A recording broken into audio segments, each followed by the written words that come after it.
Okay, now let's recollect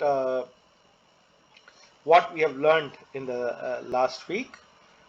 We started learning about resistive type of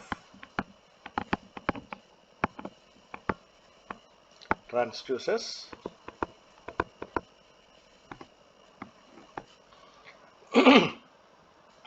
In the resistive type of transducers, the first one we learned was the potentiometric type displacement.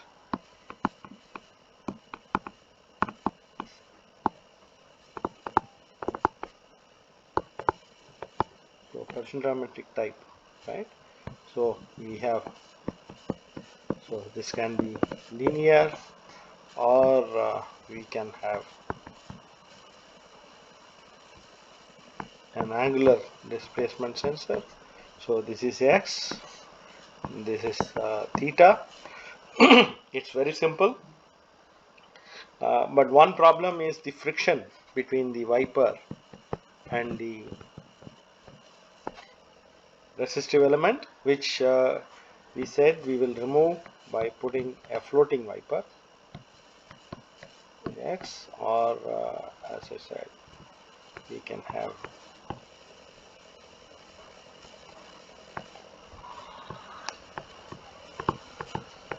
right. So there is an air gap, so that there is no friction. Friction is completely avoided.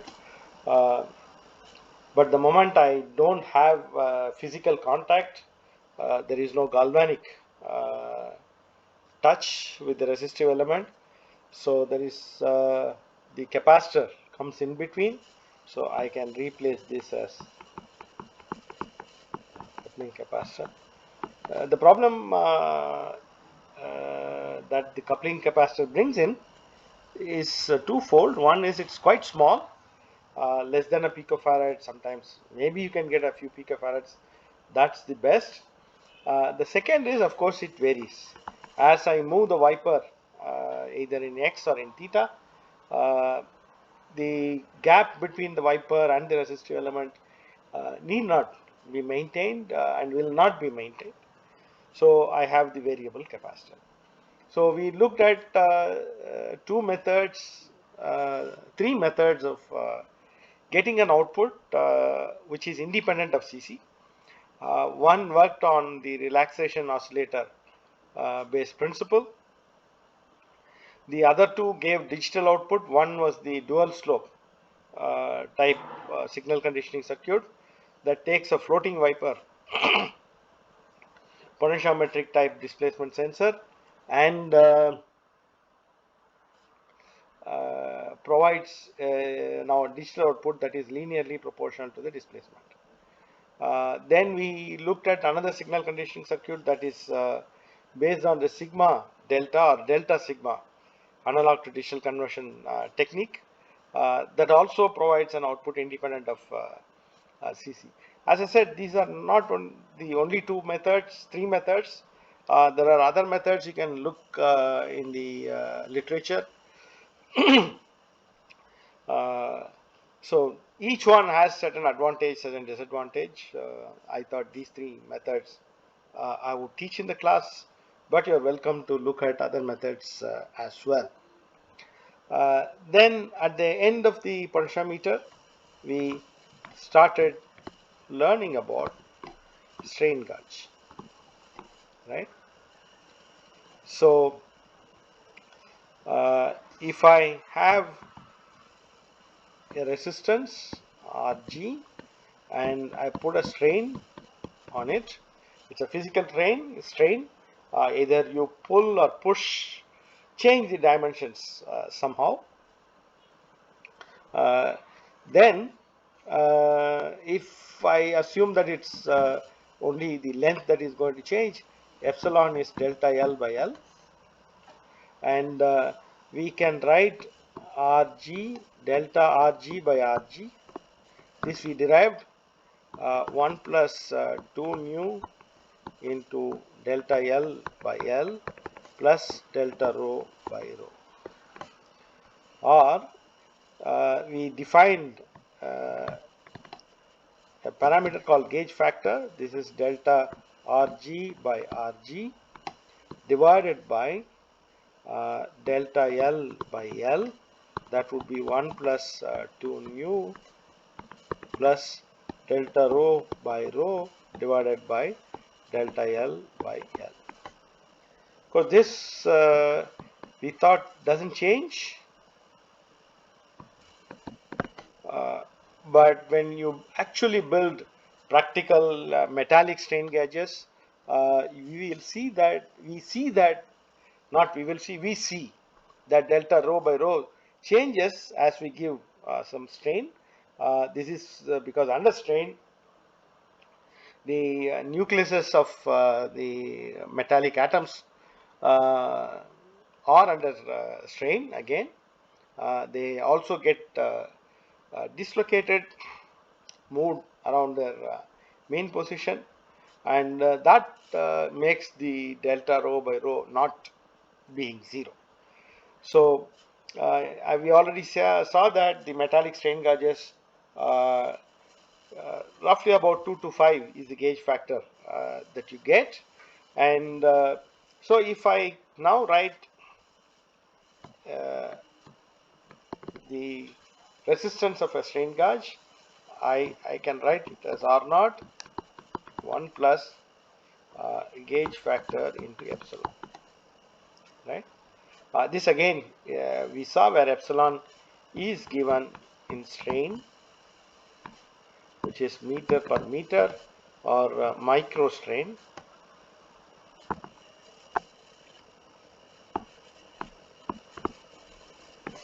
Is micrometer per meter. So we can also write this as R naught into 1 plus delta, where delta is gauge factor into epsilon. Okay. This is just for convenience sake. So now if we also learned that there are two distinct type of strain gauges, bonded and unbonded and bonded. This is normally not very popular. You can't even buy them today.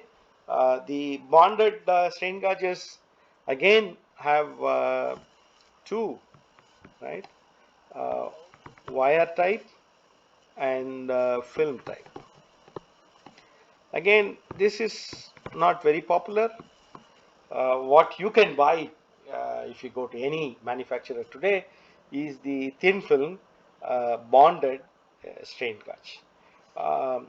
If you look at the notes that I have put on the Moodle, you can see a photograph of such a strain gauge. When you come to IIT Madras, I will show you a physical strain gauge. So normally it's an insulating material on which the strain gauge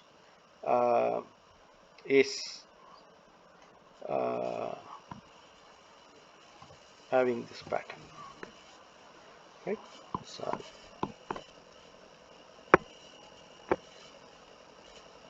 So it will be something like this. You have terminals to solder, and so the strain acts as an axis.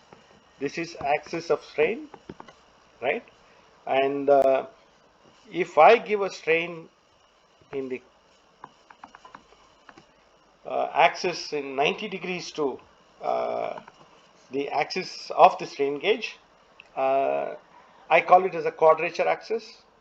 Normally, a strain gauge is not expected to work when the strain is in quadrature to its axis, but there will be a small, any practical device you cannot make it perfect.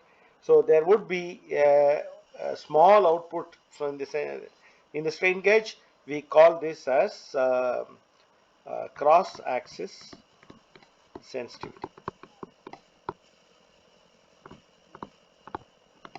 Normally it must be 0, but it will be very small, right? This is Q, cross axis. So obviously, what happens if I have a strain at an angle, right? So this is my epsilon. This is at an angle theta, right? Then the strain gauge will sense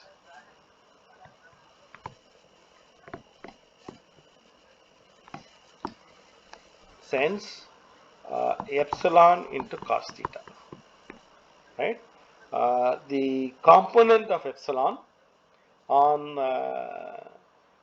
the axis of the strain gauge, right? So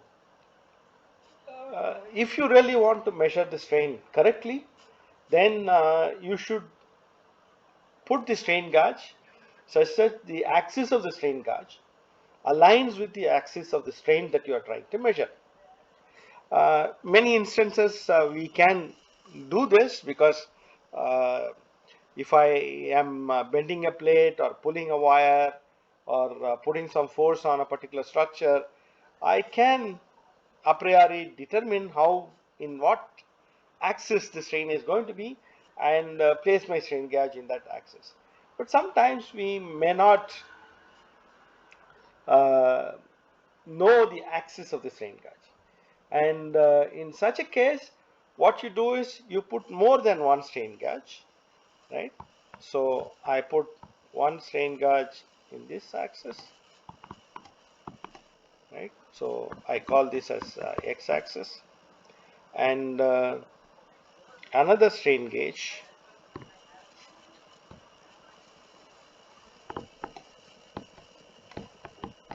in the y-axis. So this is Rxg, this is Ry. So if I have an epsilon with an angle theta here to the horizontal axis, so this will give me epsilon cos theta, and this strain gauge will give me epsilon sin theta, right? So when we have this kind of two strain gauges mounted, we call them rosettes. So it's possible to have 2-axis rosette, 3-axis, 6-axis, and so on. For example, it is possible to have 3, right? One strain gauge in this axis, one strain gauge in this axis, another strain gauge in this axis. Then each would give me 120 degrees, and I can once again place any kind of strain on this and get, right? So you can buy rosettes, 2-axis rosettes or 3-axis rosettes from the manufacturer, so that you don't have to worry about placing them in exact axis. They already placed exactly at 90 degrees or exactly at 120 degrees, and so on. So it is very important that if you do not know in what axis your strain is going to be, you must then uh, ensure that okay, uh, you ensure that your strain gauge is fixed so that its axis of sensitivity aligns with the axis of the strain. Or if you do not know, then use a rosette, right? Either a 2-axis or 3-axis or 6-axis rosette, depends upon what kind of resolution that you want to resolve your strain in terms of angles, right?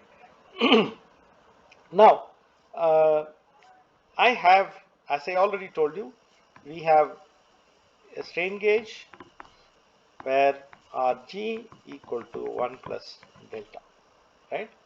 So, where delta is, we already know delta is gauge factor into epsilon. where gauge factor is the gauge factor of the strain gauge, and epsilon is the strain that the strain gauge is undergoing, right? So one way of getting an output, of course, is, as I already told you, delta is normally small, uh, maybe 1%, 2% of total Rg. That itself would be very high, which means you must get an output that would be uh, measurable. Okay, so one way of measuring, it's very popular, is put the strain gauge in a bridge. Rg into 1 plus delta, right? And I have R1, R1, this is Rg, this has to be Rg, and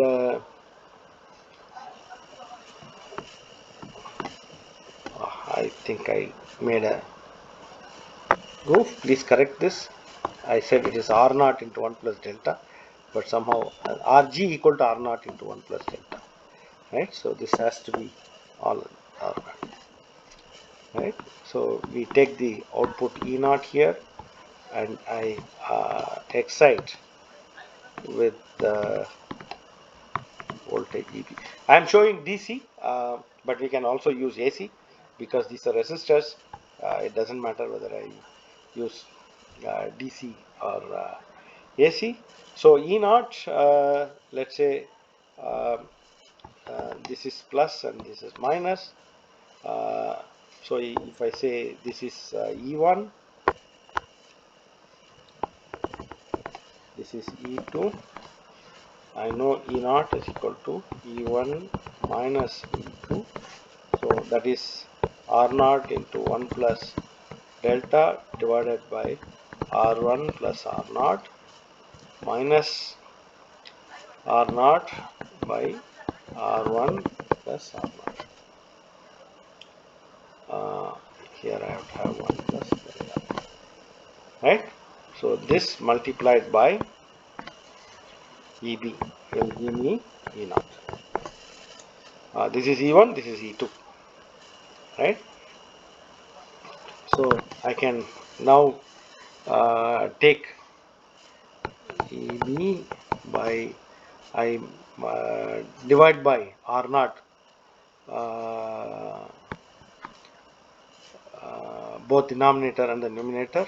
So this is R1 by R0 into plus 1 plus delta.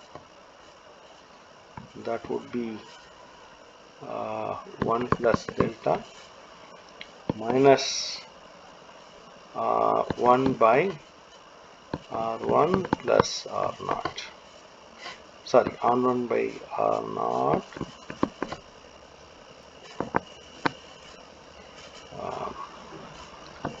plus 1. So I can take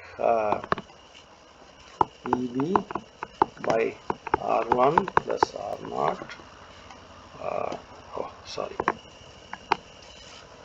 R1 by R0 plus 1, right? So this would be 1 plus delta by delta, am I right?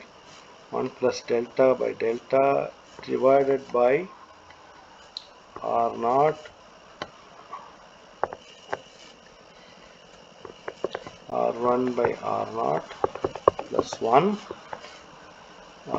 minus 1 by 1, right? This I have taken out, so this will be minus 1, so which I can take as EB by R1 by R0 plus 1 into, if I multiply this 1 plus delta minus delta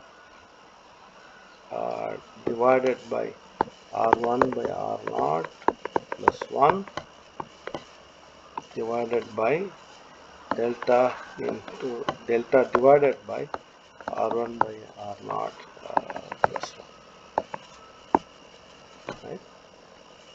So, if I make R1 by R0 to be very large, then I can neglect the 1 with respect to R0 and we can, but that is normally not really possible, because if I make R1 by R0 large, which means R0 has to be very small compared to R1, then the, right. So one way of uh, simplifying the circuit is I put all these are R0, right. So if all are R0, then I have E0, E0. Please remember this one, E1. E1 is R0 into 1 plus delta divided by R0 plus R0 into 1 plus delta minus R0 by R0 plus R0. Here R0 divided by R0 plus R0 into EB. So this of course is minus half. So I can cancel R0, R0, R0 here, right? So this is 1 plus delta by this is already 1, here it will be 2 plus R0 into delta. Am I correct? Yes. Right? Into EB. Right? So I can now take EB by 2, right? So I have, or the best is we can take the 2 plus R0 delta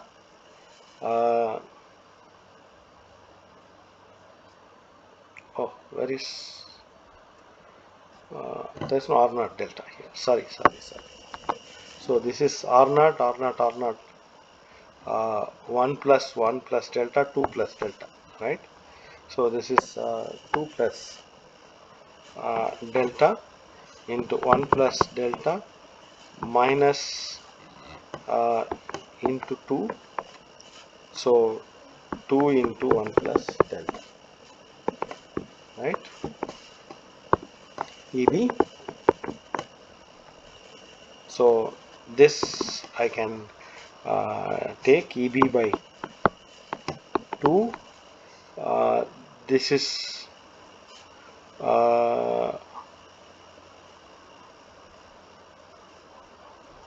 this is 2 into 1 plus delta, right? This is 2 plus delta. Am I right? So this is 2 plus delta is here, and 1 plus delta will be multiplied by 2, minus 2 is here, so this will be 2 plus delta. Sorry, please correct that. So this is going to be 2 plus 2 delta minus 2 plus delta divided by I take 2 out here, 1 plus delta by 2, right, into EB.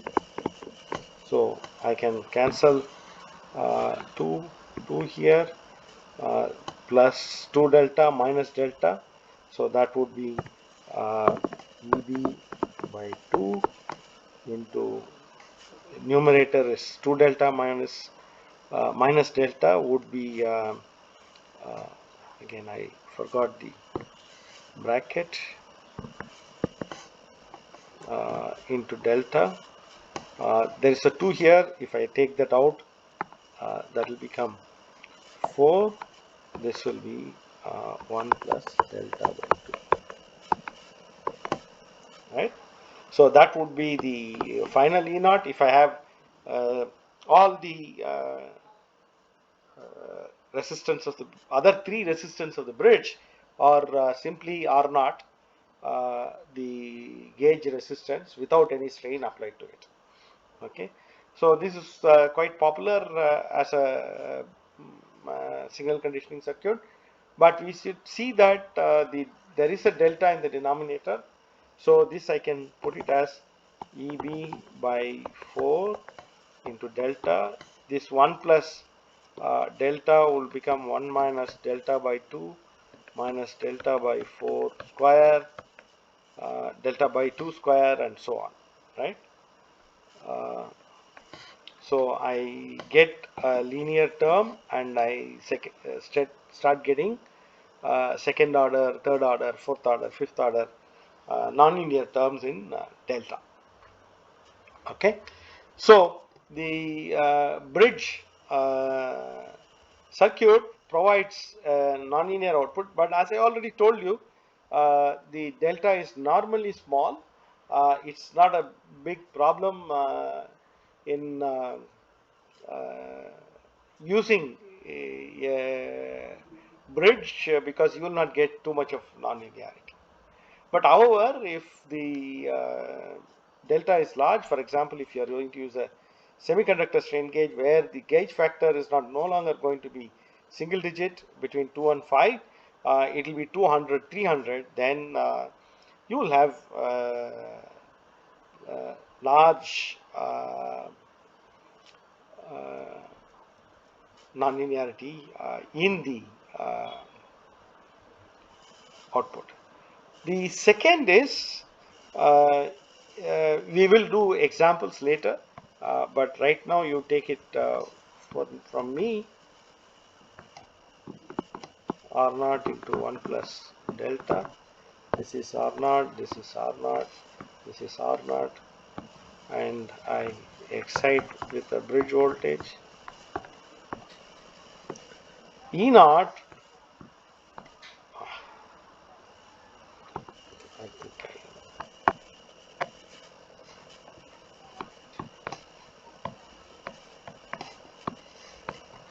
plus minus E naught would be very, very small. So it needs to be amplified, right? And the thing is about 30, 40 years ago, uh, 40, maybe 50 years ago, uh, 40 to 50 years ago, op-amps were not yet invented, and the amplification of DC voltages was always fraught with problems.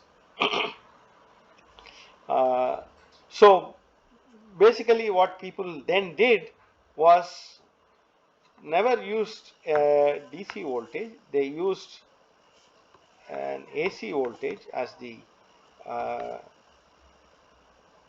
excitation, and used an AC amplifier,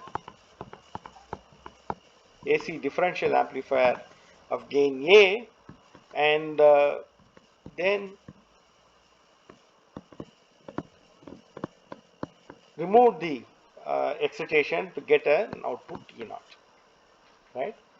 Uh, so if I look at this, the variation in R will amplitude modulate. If I looked at it, this is a sine wave, so I will have root 2 EB sine omega t divided by 4 into delta by 1 plus delta by 2.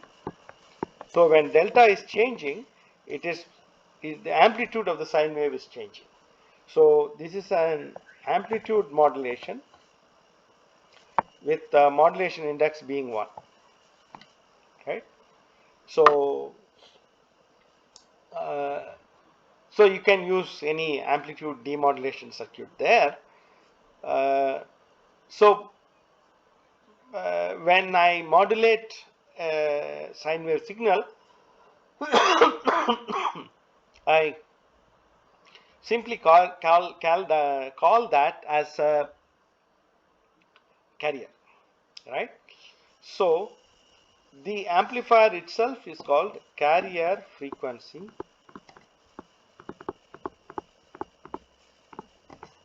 amplifiers.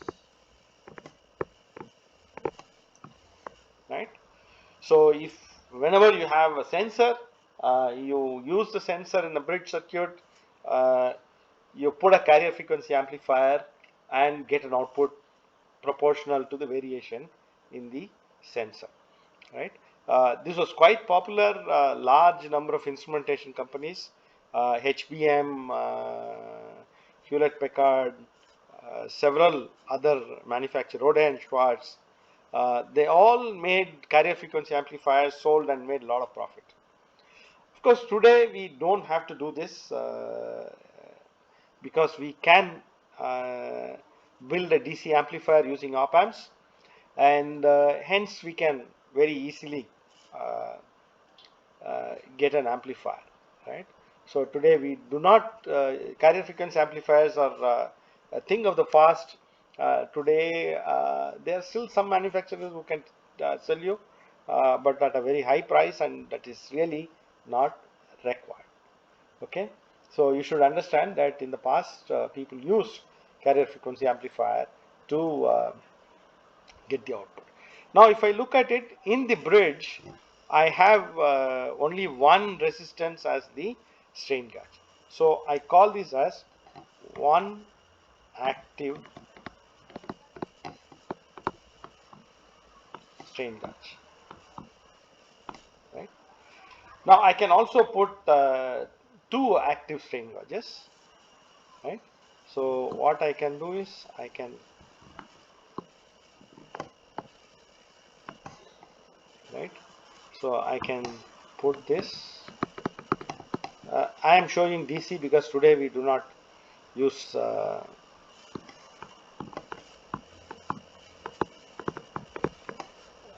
amplifier. So this is R naught into 1 plus delta. This is R naught. This is R naught into 1 plus delta. This is R naught. So we can have two active strain gauges. Please derive an output for E naught. I am not going to do that. If I do that, what would be E naught in terms of delta and EB, right? The bridge excitation voltage. It is also possible to have two uh, active strain gauges. One R naught into 1 plus delta.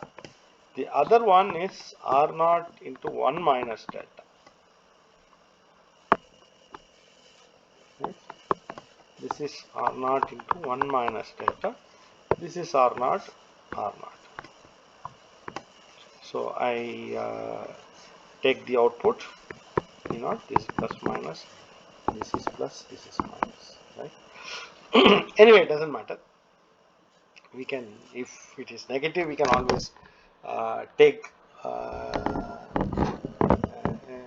output that is inverted using our amplifier.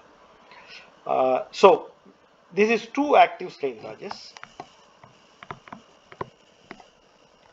The other is put all four.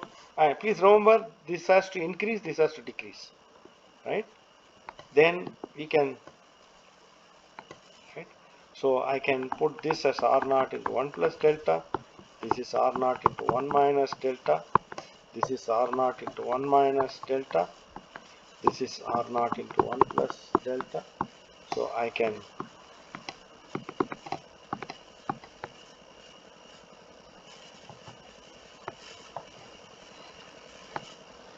right. So E naught, again I put this as plus minus. So this is E1, this is E2. So E naught is equal to again the two active strain gauges. This is four active strain gauges. I have not derived. I want you to derive both these configurations. So this is E naught equal to E1 minus E2. So E1 is R naught into 1 plus delta divided by R naught into 1 plus delta plus R naught into 1 minus delta. right? Minus E2, this is EB, I will put EB on both, is R0 into 1 minus delta divided by R0 into 1 plus delta plus R0 into 1 minus delta, right? So once again, so this is EB, okay, so this is EB. I can cancel R0, R0, R0, R0. So this is everywhere. This is 1 plus delta plus 1 minus delta. So that would be 2. Here it is 1 plus delta minus, this is 1 minus delta by 2 again, right? 1 plus delta plus 1 minus delta would be 2. So I can now put EB by 2 outside. So this is 1 plus delta minus 1 plus delta. So plus 1 minus 1 cancels. Okay. So this would be equal to EB by 2 into 2 delta, that is EB into delta. So if I put all 4 in a bridge as active strain gauges, again that is possible if and only if I make 2 strain gauges to sense positive strain, the other 2 to strain get negative strain. Then I can put all the 4 to be active strain gauges. Then I get 4 times the output. Please remember, if I had only one active strain gauge, I was getting EB by 4. Now it is EB into delta. Even then, of course, as I said, we need to amplify, right? So if I look at here, I have one active bridge, one active strain gauge, 2 active strain gauges, and 4. So whenever I have one, we call it as quarter bridge, because only 1/4 of the bridge resistors are active. When I have 2 active strain gauges, I got half bridge. When I have 4 active strain gauges, we call it as full bridge. As far as possible, we try to make the strain gauges as full bridge strain gauges, mainly because it gives other additional advantages we'll see a little later, right? Now, if I already told you, if I have just one active strain gauge,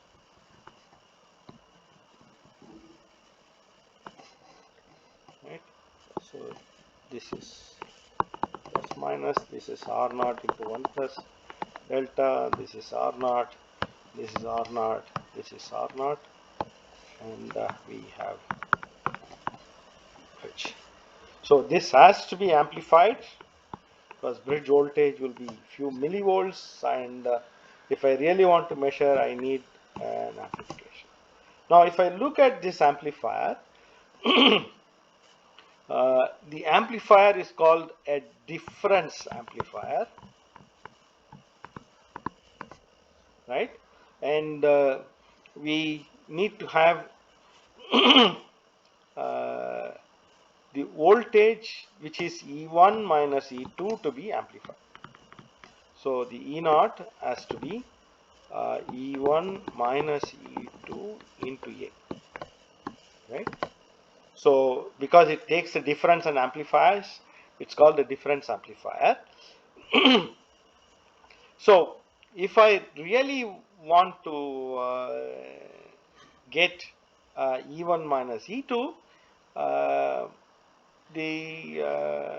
my amplifier should be very, very good. Let's take a simple op amp. Right. So this is a positive non-inverting input, inverting input, and this is output. Right. This is a very popular. The very first op amp that was made was 741. Today we have a large number of op amps with varying characteristics, or made as ICs and sold. so it's not a big problem.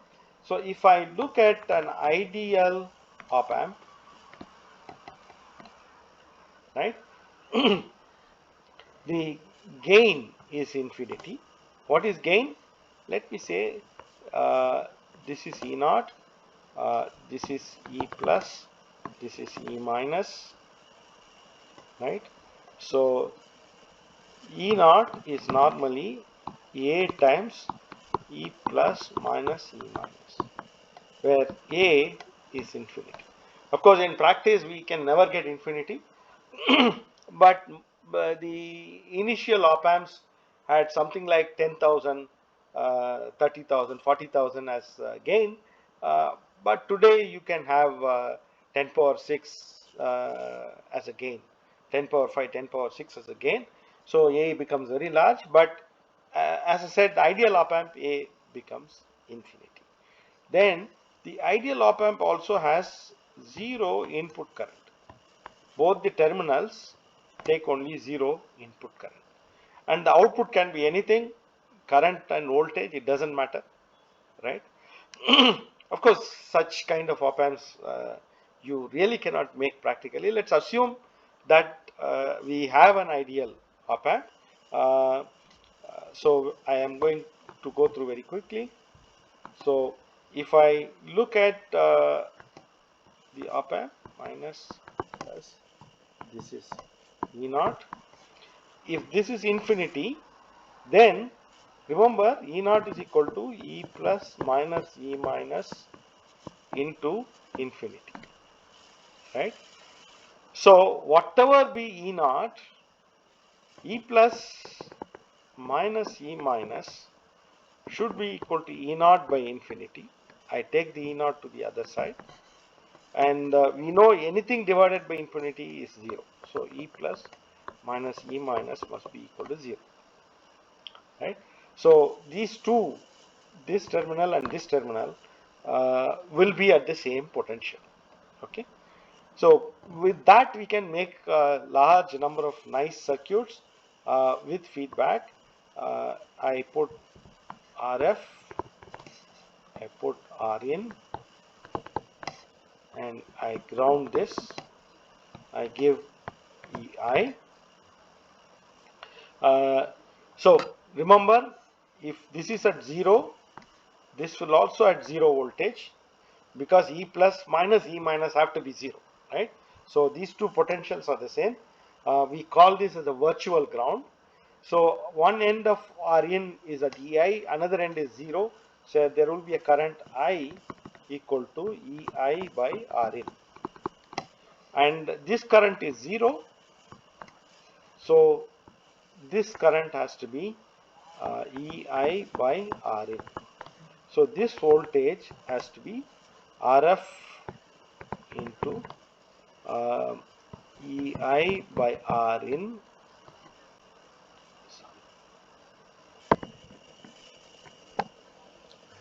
RF into EI by RIN.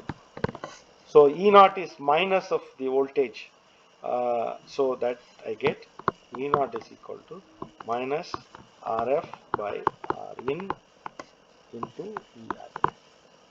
Right? So we simply call this as an inverting amplifier, just one input voltage, and that gets amplified, but with an inverting, a negative sign, right? So it is also possible that I can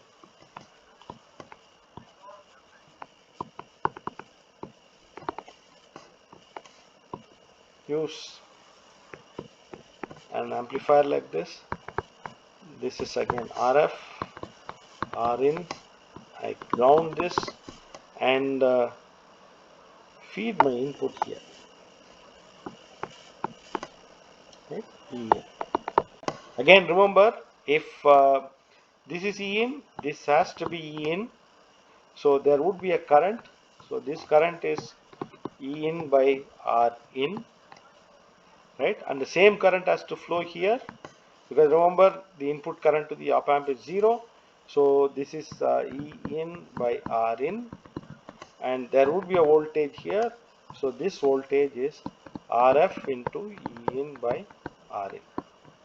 So E naught is equal to, so I go from here, this voltage plus this voltage equal to E in plus E in into Rin by RF. So I can take E in and write it as 1 plus RF by Rin. Okay, so I get what is known as amplifier with a positive gain. This is amplifier with a negative gain. This is negative gain or inverting amplifier.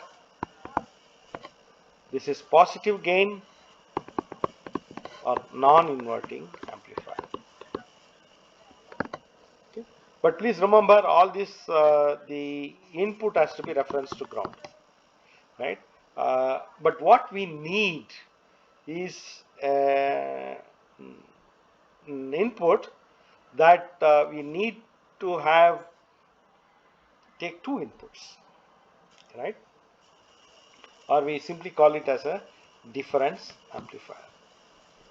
So I have, right? So this is R1, this is R2,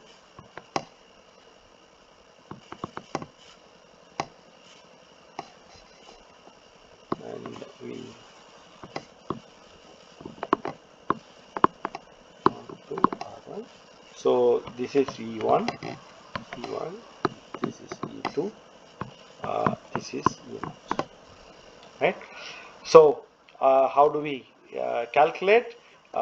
Because the op-amp is a linear device, we can use superposition, which means I apply only E1. So if I apply E1, I get minus plus, this is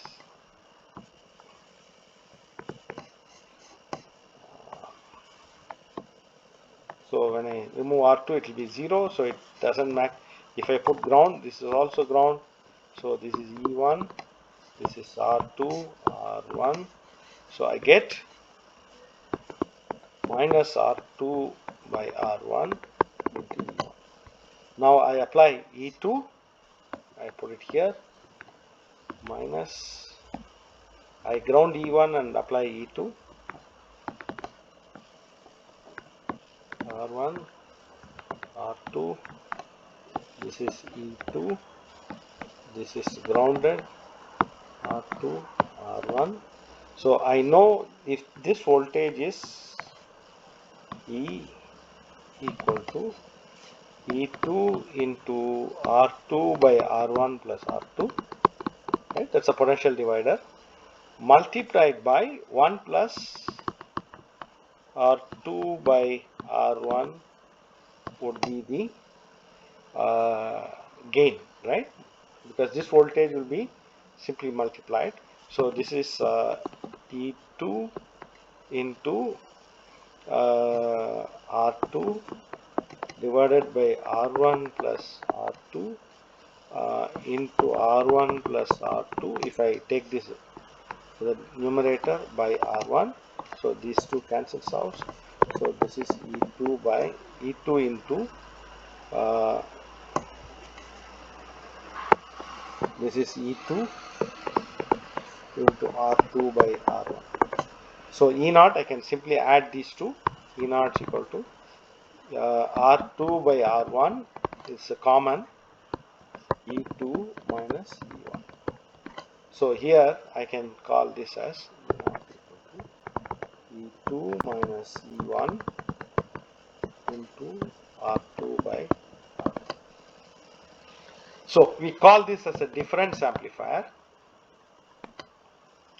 right?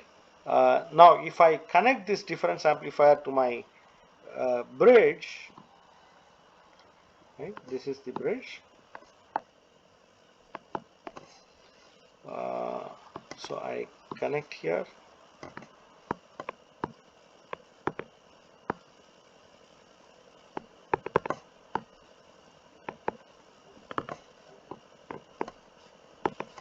This is plus and this is minus. Uh,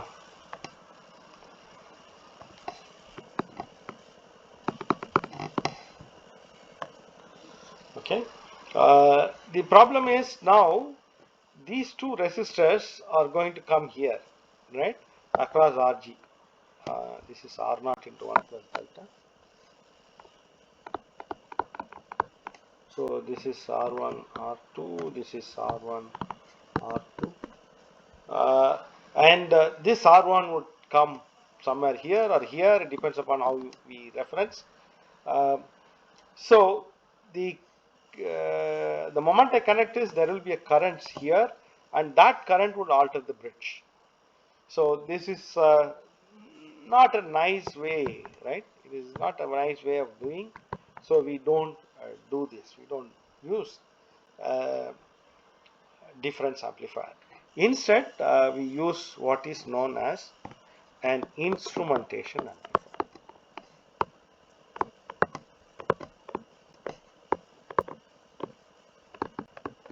which we will see in the next class.